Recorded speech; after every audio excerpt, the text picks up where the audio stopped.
Olá pessoal, tudo bem? Estamos aqui de volta com mais um programa Aliança, dando sequência aos nossos estudos sobre a feminilidade e a masculinidade. Hoje, retomando o assunto, o chamado de Deus para a masculinidade, tá bom? E com um assunto muito importante para todos, homens e mulheres, mas especialmente para os homens, porque vamos falar da vocação sagrada do homem para o trabalho. Ok? Os preguiçosos podem ir embora agora, deixa só quem gosta de trabalhar.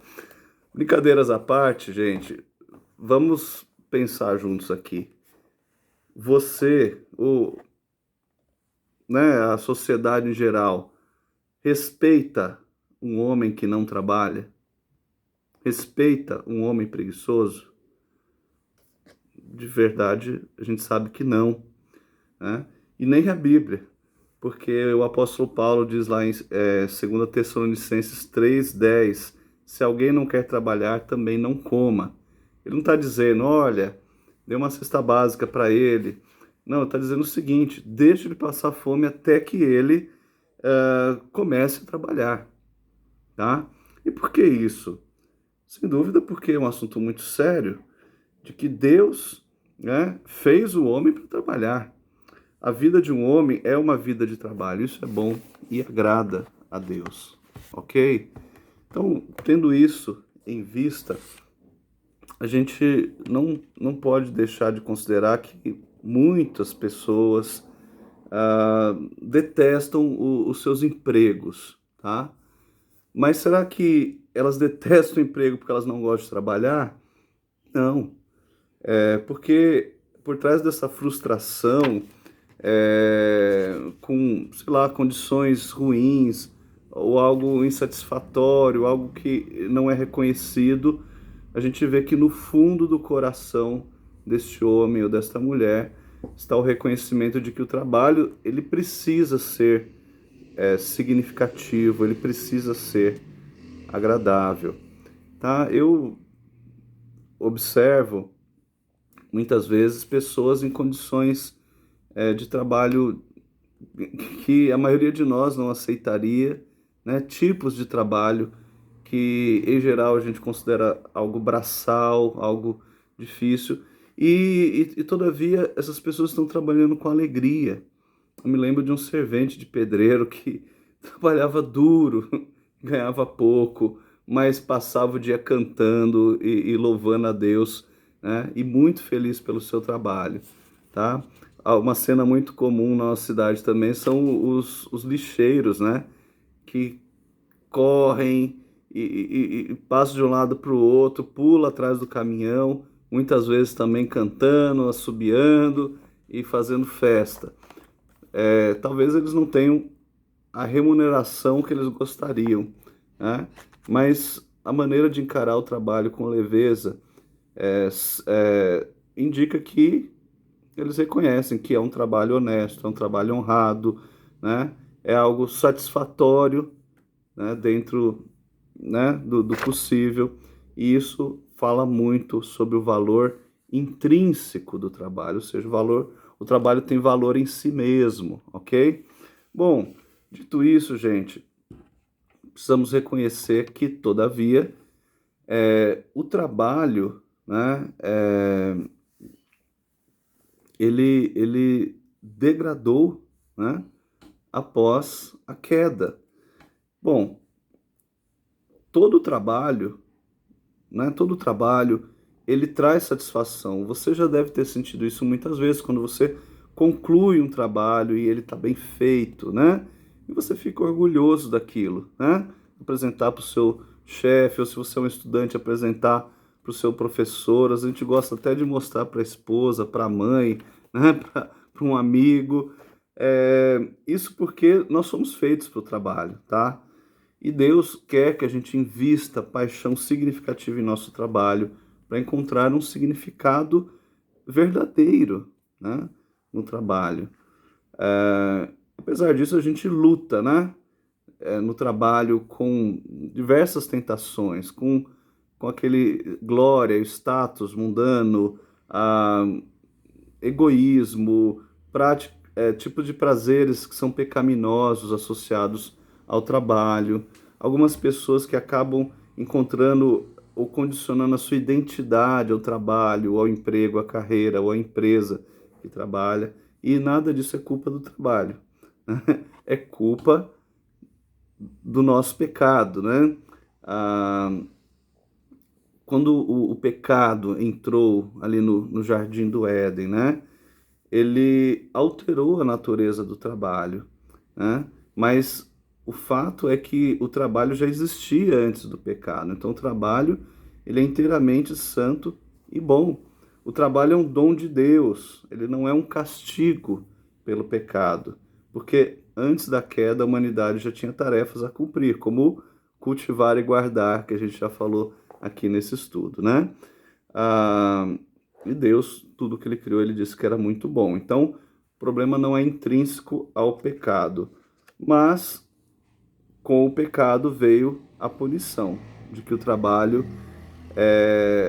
ele não seria apenas necessário, como já era, mas agora ele passaria a ser um trabalho pesado, um trabalho duro, né? Um trabalho que traria muito suor, né? Lá, Gênesis 3, 17 a 19, maldita é a terra por sua causa, em fadigas obterá o sustento durante os dias da tua vida. Ela também produzirá cardos e abrolhos, e tu comerás a erva do campo, e no suor do teu rosto comerás o teu pão, né? E etc. Enfim, ah, tendo isso em vista, né, nós vemos algumas orientações no livro de Provérbios. Uma delas é que é essencial que os homens conservem a característica de serem diligentes no trabalho, tá? Então, por exemplo, Provérbios 10:4, o que trabalha com a mão remissa empobrece, mas a mão dos diligentes vem a enriquecer-se, né? Ou seja, diligência quer dizer com ênfase, né? Com cuidado, com determinação, tá? Também no 12:27 de Provérbios, o preguiçoso não assará sua caça, mas o bem precioso do homem é ser ele diligente, tá? Bom, mas existem exageros neste mundo decaído, né? Pessoas que trabalham assim demais, a ponto de perder de vista os seus deveres familiares, né? O seu cuidado com a esposa, com os filhos, ou até mesmo a obra do Senhor, né? E tem pastor dizendo que não, você não pode fazer hora extra, você não pode trabalhar demais, que isso é pecado. Não, de forma alguma, tá? É, a verdade é que os homens, eles não devem perseguir o trabalho assim com tanta obstinação a ponto de deixar de fora os seus deveres familiares, né? Ou a obra de Deus, tá? Mas todo homem tem o dever de se esforçar, de dar de tudo de si no seu trabalho. E, principalmente, os cristãos têm que ser especialmente trabalhadores, tá? E se você parar para pensar, até os nossos hobbies, né, são tipos de trabalho, né? Os nossos passatempos, em geral, são formas de trabalho. Por exemplo, pessoas que gostam de trabalhar com madeira, né? Carpintaria, marcenaria, ou restaurar carros, ou lavar, né? Pelo menos.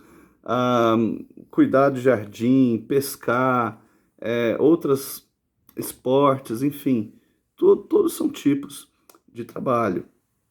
Outra coisa, você já percebeu que sempre que você começa um assunto com um estranho, ah, depois de se apresentar, a primeira coisa que ele vai perguntar é o que você faz, né? Isso é quase que automático.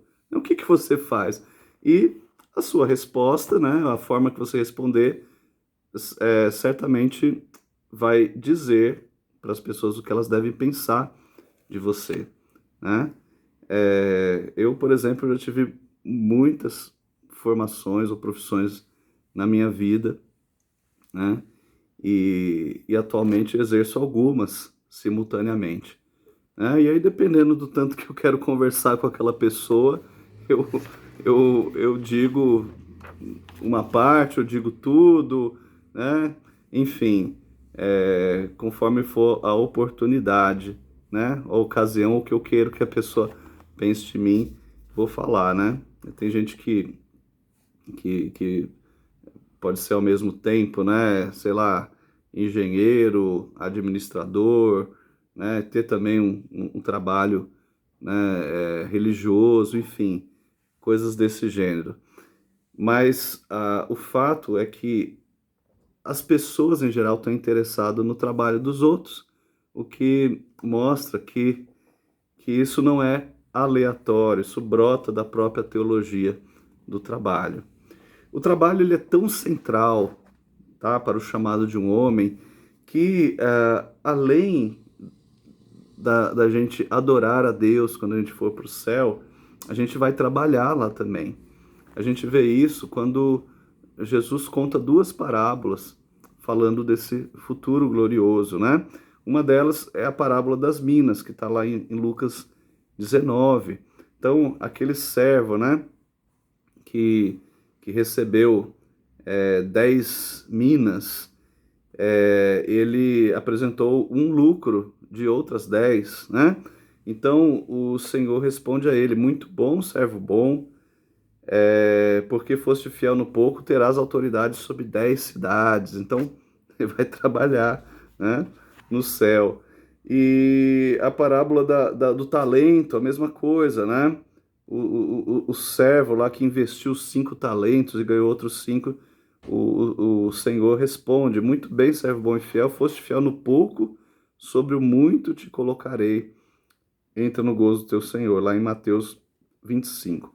Então, a nossa recompensa com Deus é a capacidade de trabalhar mais ao lado do Senhor no céu, né? E ah, enfim, a gente não tem a menor ideia de como isso vai ser, né? Como vai ser esse trabalho no céu. Mas a gente pode ter uma certeza: o trabalho no céu vai ser mais satisfatório do que qualquer diversão, a mais agradável que a gente tenha experimentado aqui na Terra. Agora eu tenho uma pergunta, tá? Será que isso significa que todo trabalho é igual? O trabalho é igual? Não, claro que não, né? Claro que não. Nem todo trabalho tem o mesmo valor, tem a mesma qualidade, nesse sentido, a pergunta, tá? Então, a pessoa que não tem o temor de Deus, ele vai medir o seu trabalho em função do dinheiro que ele paga, ou se ele oferece algum tipo de prestígio, de status, tá? Mas e o cristão? Bom, o cristão deveria se preocupar com pelo menos 5 coisas em relação ao trabalho. A primeira, se o trabalho glorifica a Deus, tá? Talvez determinados trabalhos obriguem a pessoa a mentir, obriguem a pessoa a, enfim, a produzir determinadas coisas que serão vendidas, mas são inúteis, é um tipo de enganação também, ou cobrar preço abusivo, enfim. Há situações em que você não poderia receber um outro cristão no seu trabalho, porque você ficaria envergonhado. Então, ponto número 1, esse trabalho glorifica a Deus. Ponto número 2, esse trabalho beneficia o meu próximo, né? Ele, né, traz alguma contribuição, por menor que seja, à sociedade, ou ela é algo apenas egoísta, né? Como, sei lá, especulação, né? Especulação é um jeito de ganhar dinheiro, mas que não traz benefício para a sociedade. E diferente de você ser um corretor, né? Que você também pode trabalhar com ações ou com investimentos, mas administrando o dinheiro dos outros, o que é uma coisa positiva. Então, percebem? Beneficio o meu próximo. Terceira coisa a se considerar: eu me considero chamado para esse trabalho, ou pelo menos consigo fazê-lo bem e encontrar prazer nele, muitas profissões elas estão ligadas à ideia de chamado, de vocação, né? Como um médico, enfermeiro, um bombeiro, né? Ou pastor, tá? Outras, isso não é tão claro, né? Mas pode ser medido pelo grau de satisfação que te dá, né? Você se sente que você é a pessoa certa para fazer o que você está fazendo, né? Você tem, sei lá, talentos que te fazem é, fazer melhor do que outras pessoas aquilo, isso te dá uma certa satisfação, tá? E aí vamos para a quarta observação. Ele provê as necessidades materiais, ele provê as suas necessidades, aí você talvez vai dizer assim, olha, não está dando, né? Tirando a parte o fato de que a gente possa passar por alguma crise econômica, social, ou como atualmente uma crise sanitária, né? Mas em tempos normais, se você está incomodado, deveria fazer duas perguntas. A primeira é se você está se desdobrando para manter um estilo de vida que está fora da sua realidade, tá? Que é irreal se você considerar o potencial que você tem para gerar renda, né? Baseado na sua escolaridade, enfim, nas suas habilidades, no seu currículo. Então, aí não é que você está ganhando pouco, aqui você está ganhando justo. Você só queria ganhar mais, mas você está ganhando justo, tá? Ah, ou aí a segunda pergunta seria a seguinte: não, eu realmente estou subempregado, né? Eu estou realmente ganhando menos do que o meu potencial.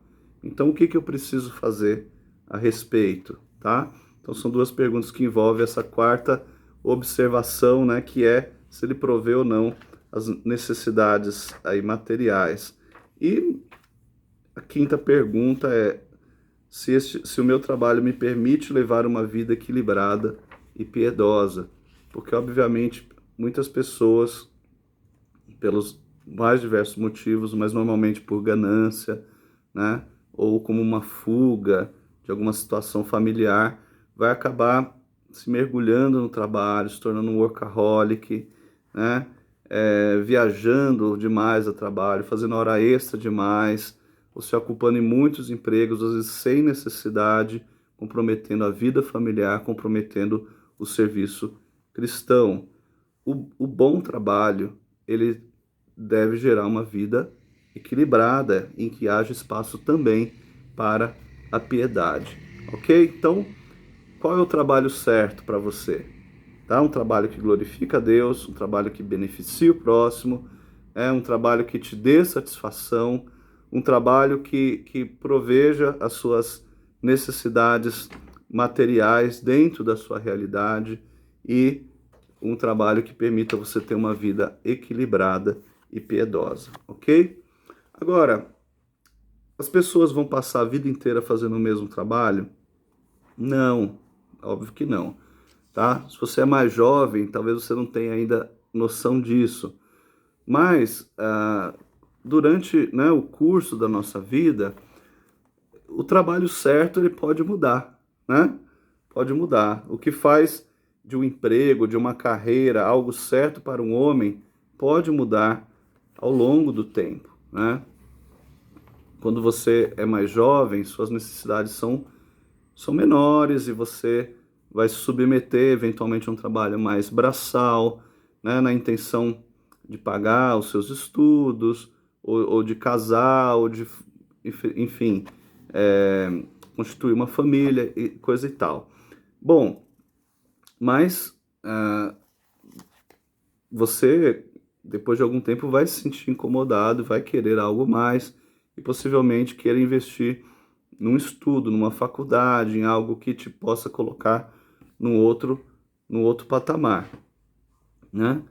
Feito isso, né, pode ser que você até desenvolva uma carreira, mas com o passar do tempo coisas podem acontecer, como por exemplo uma pessoa se sentir chamado para o ministério, como foi o meu caso, né? Eu já tinha outro trabalho, eu tinha outra ocupação, outra formação, e me senti chamado já depois de ter essa outra carreira, né?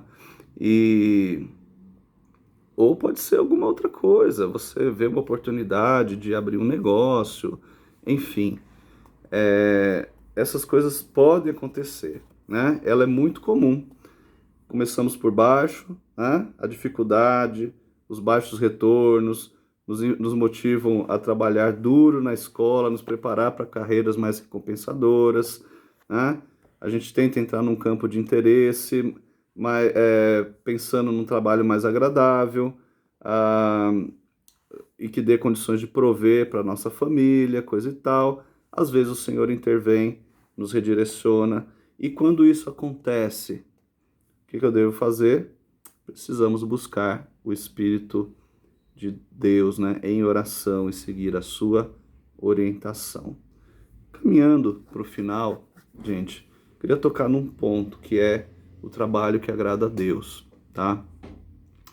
Tem um filme antigo, que talvez os mais jovens não tenham assistido, que é Carruagens de Fogo. Inclusive aquela musiquinha, né, da corrida de São Silvestre era o tema desse filme, né? Em Carruagens de Fogo é contada a história de um atleta, uma história verídica, né, do Eric Liddell, que era um atleta escocês que se recusou a correr nas Olimpíadas porque a corrida era no domingo, era no dia do Senhor, tá? Enfim, sem entrar nos detalhes da história, tem uma afirmação, né? Um compartilhamento que ele faz com a sua irmã, abre aspas, ele diz o seguinte: quando corro, sinto que Deus tem prazer, fecha aspas. Isso é muito significativo, né? Quando uma pessoa faz aquilo que ela nasceu para fazer, né, de uma forma que honra a Deus, a coisa mais importante não é a pessoa sentir o prazer de Deus, é a pessoa dar prazer a Deus. Ou seja, Lidel, né, entendia que quando ele corria, ele agradava a Deus. Isso tem tudo a ver com o espírito da reforma, né, no qual o trabalho que agrada a Deus não é só o trabalho religioso, né? Toda vocação é dada por Deus e você pode glorificar a Deus com um trabalho, né, honesto, um trabalho dedicado, diligente, né, um trabalho que você sinta prazer, ajude o próximo, né, enfim, traga provisão para sua família e tudo que a gente já falou.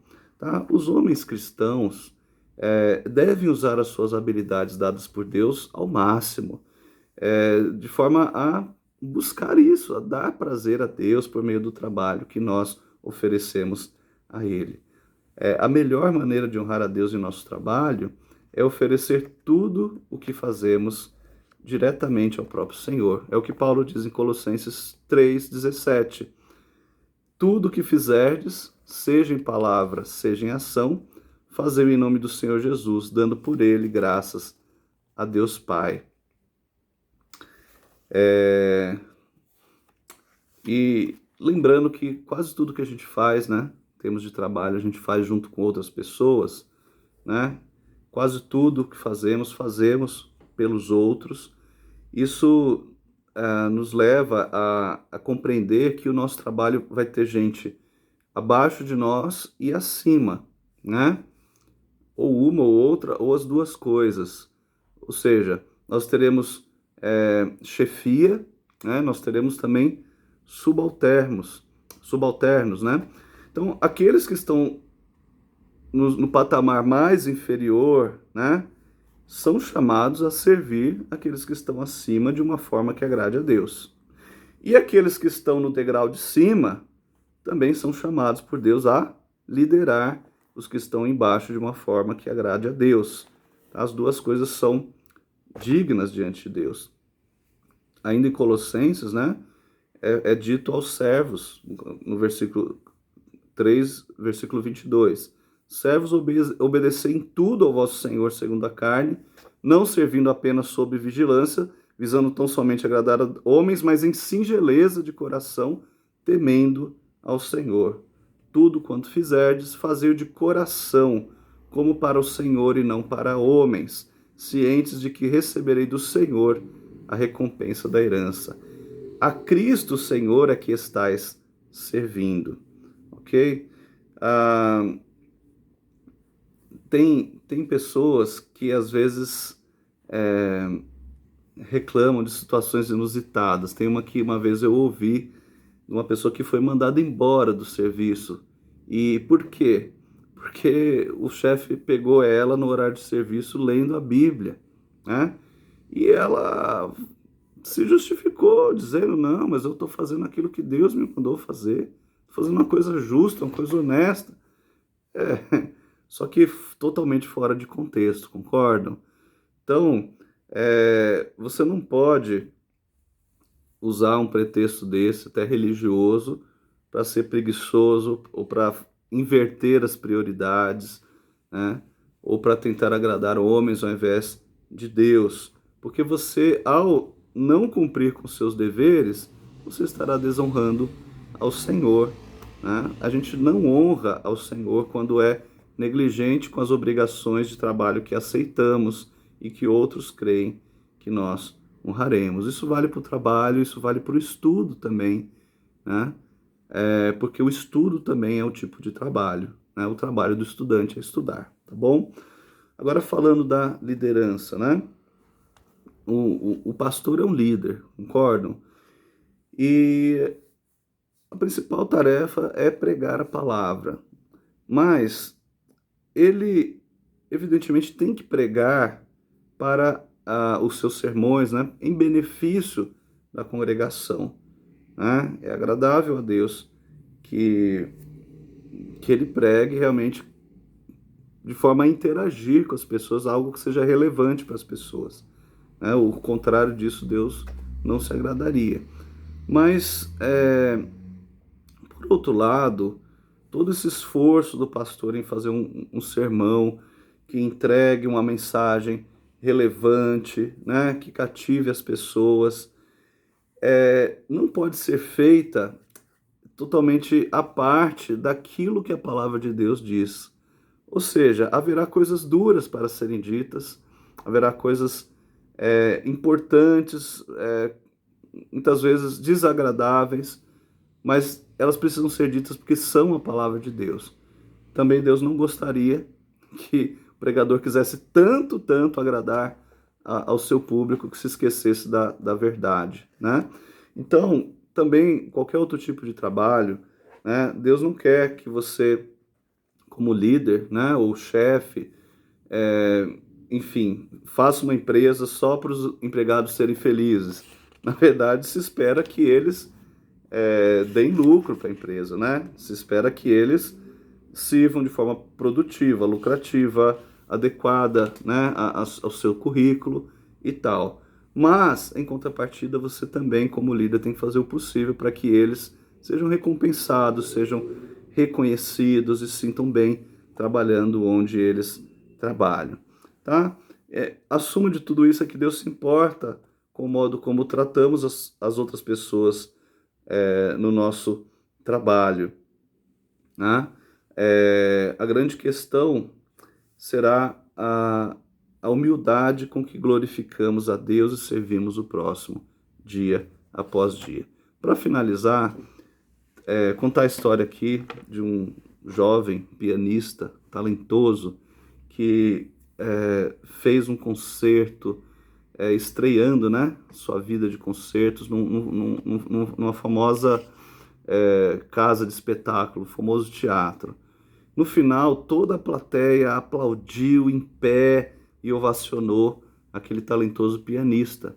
E então ele entrou, né, para trás das cortinas e, e falaram para ele, né, o diretor do espetáculo falou, volta lá e faz mais uma saideira, né, para agradar o público. E ele falou, não vou. Por que não? Porque tem um homem sentado ali, tá vendo aquele senhor? Ele falou, mas é uma pessoa só. Aí ele respondeu, mas aquele ali é o meu professor. Se ele não ficar em pé, eu não volto. Bom, É como se ele estivesse tocando para todo mundo, mas só importava para ele uma pessoa só na audiência, né? Ah, essa história, ela nos lembra que a gente não deve viver para agradar o mundo, né? Mas para a audiência de um só, que é Deus. Se Deus se agrada com o nosso trabalho, a gente pode ficar satisfeito. Por outro lado, se o mundo está aplaudindo e Deus não se agrada, nós temos razão para reconsiderar as nossas escolhas. A boa notícia disso, está lá em Efésios 5:1, né? É que nós fomos aceitos como filhos de Deus e amados, né? Por meio da graça de Jesus Cristo, e nós não estamos trabalhando ou servindo um Deus severo ou difícil. Pelo contrário, né? Um Deus que em Cristo Jesus nos aceita, nos acolhe. Por isso, nós devemos sim medir o nosso trabalho ou o sucesso da nossa carreira de acordo com os padrões de Deus, dados em Sua palavra. O nosso trabalho deve ser o trabalho da fé, um trabalho oferecido para a glória de Deus e para o bem-estar do nosso próximo, tá certo? O Senhor é a nossa audiência de um só, e nós servimos ao próximo para louvar a Deus e para que Ele tenha prazer em nós. Assim nós encerramos, né, esse tema da vocação sagrada do homem para o trabalho, e eu queria apenas deixar algumas perguntas para reflexão. O que o seu trabalho diz sobre você? Né? O que o seu trabalho diz sobre você? Essa é uma pergunta. A segunda pergunta é, sabendo, né, que a queda tornou o trabalho difícil, exigente, como é que você experimenta essa dificuldade na sua vida profissional? E como você administra as tensões que existem entre trabalho e lar, trabalho e igreja, tá? Para conseguir ser fiel em todos esses lugares. Terceira pergunta, né? Sabendo que o homem foi feito para o trabalho, você considera que gosta de trabalhar? Né? O que desafia você a melhorar nesse assunto, tá? Quarta pergunta, se você ainda é apenas um estudante, né? Como é que você está se preparando para a sua futura ocupação? E finalmente, como é que você se sente sobre o seu trabalho? Você acha que o faz para a honra de Deus e para o serviço do próximo? Então, reflita sobre isso e eu espero sinceramente que Deus te abençoe. Um grande abraço, pessoal.